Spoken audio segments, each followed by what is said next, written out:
Hi everybody, it's Lou here at Scalp Solutions again. I just wanted to do another video I did a previous video about aftercare and me being me, that's a little bit back to front. So what I wanted to do is a video about pre-care really, and let you know what you can do to prepare for scalp micropigmentation before you come. So I'll give you a couple of little scenarios of different types of treatment that we do and how you look after your scalp and your skin before you come to see us. So they are slightly different for each individual scenario. So if you come here with a shaved effect, you've always shaved your head. There's nothing really changed in your life. You've always shaved your head. You just want to be given that hairline. You want to make it look like you choose to shave your head rather than you being forced to shave your head by your hair loss. Then pretty much we're good to go straight away.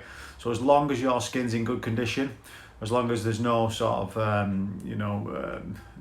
dry or oily skin or anything like that, then we're pretty good to go straight away on that.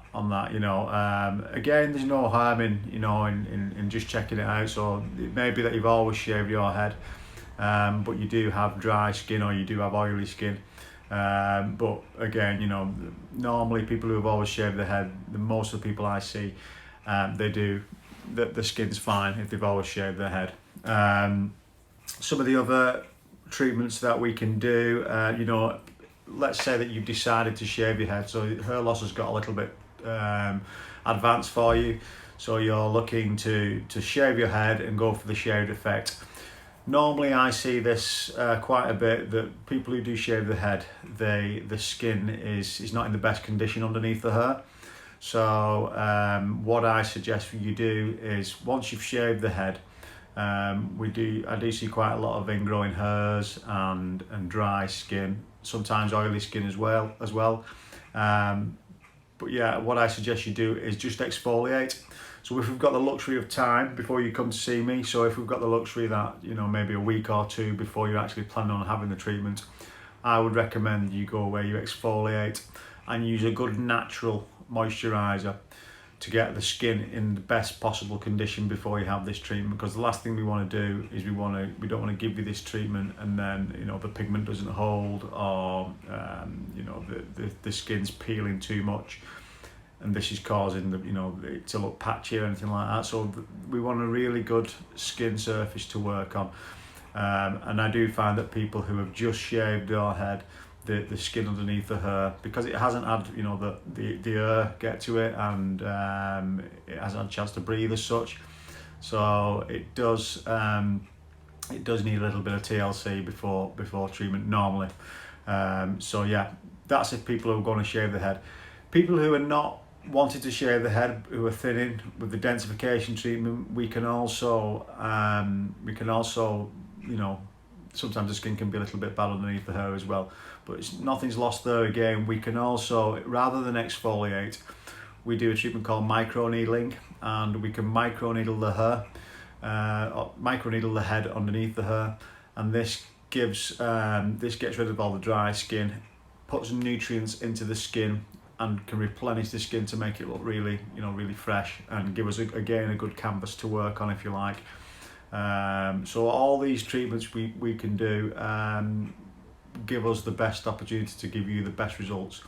So what if it means that you come in, you have a session of microneedling first, and then you come back and we may do another session of microneedling, all these things, although it can be a little bit frustrating at times for people want instant results, it's better in the long run that we get your skin in tip-top condition before we start to do the scalp micropigmentation. So when you come in, like I said at the very beginning, each individual person is different. So you may be fine, you may have no dry skin, you may not have oily skin, your skin may be in good condition, or you may have one of the things that I've spoken of. But what we want to do is just try and prepare the skin as much as possible, because like I say, the better the canvas, the better the better the results in the end. The other thing we can do is obviously scars. So if we're going to treat a scar, a lot of the time the scar tissue can be quite tough. So we do want to do a patch test on that scar now. I can again microneedle that scar, and that scar tissue softens up, which means that it accepts the pigment a little bit better. So the pigment, the patch test really is, because scars can react very strangely to the pigment, we want to just do a small area initially just to check that the pigment is going to be taken. So one of three things can happen. It can either take the pigment fine, which is the best scenario, you know, it takes it, looks good, the colouring's fine, everything brilliant. Or it can go too dark. So from my point of view, I need to use a very light pigment with the thought in my head that if it does go too dark, it still won't be too dark, you know, with a view to we can always go darker once we've seen what the patch test is like. Or sometimes people come back and there's absolutely nothing left from the patch test, so it just hasn't taken.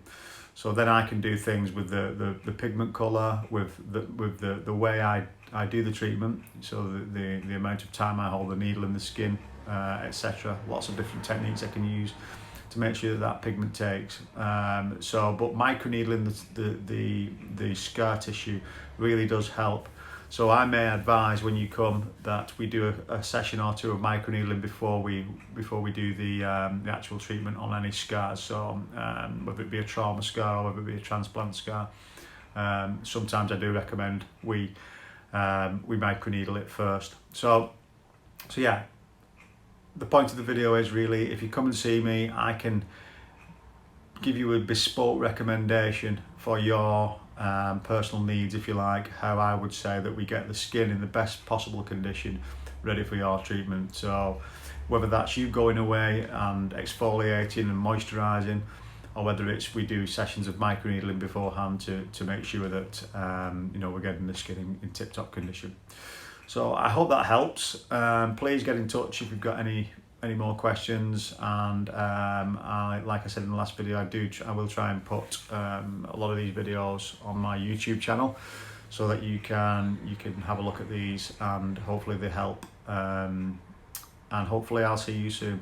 Thank you very much. Bye bye.